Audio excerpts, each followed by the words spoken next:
I want to bring our panel back in, KT, Anastasia, and Arthur. KT, just what's next?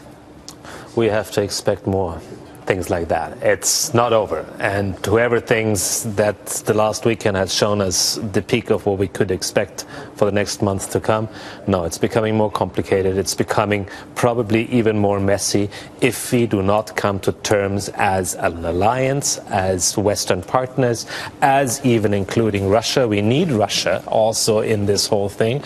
And we have to be very, very careful not to slide into lousy compromises just because we have Russia in the boat.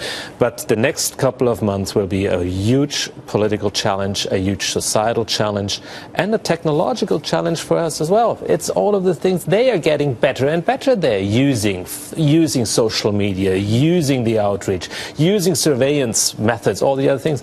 We have to be upfront again.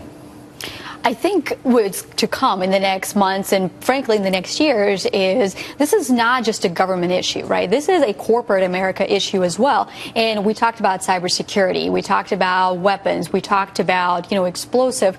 We talked about communication channels. So the government will need to figure out a way how to work with all of these providers, with defense providers, telecommunication providers. So there may not be an immediate economic impact, but you bet the way that these companies do business with the U.S. government is going to change. Because the FBI and Jim Comey had been very, very strong in the language of wanting a backdoor, if you will, into the encrypted technology of a lot of these major technology companies. They pushed back against the FBI, and the president and the White House just basically decided not to get involved in it, so there was no resolution. But we've seen the government authorities, the FBI and the like, the NSA, they have less power and less capabilities now while people are using these technologies. I'm just saying people in general more. Yesterday, Police Commissioner Bratton called on Sony because on PlayStation 4 they could communicate in a way that the law enforcement cannot infiltrate. That was an early report. I am going to quote Governor Cuomo in my closing remarks here.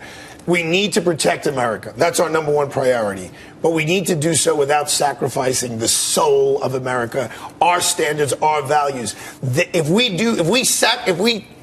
just give in, the terrorists win. So we need to still be the land of the free, the land of opportunity, what JP said, where the American dream is alive. But yes, our priority needs to be to protect American from the murderers. I like the way JP didn't call them terrorists. He called them murderers. I call them murderers as well. We have a few more minutes left, everybody. Thank you, Arthur.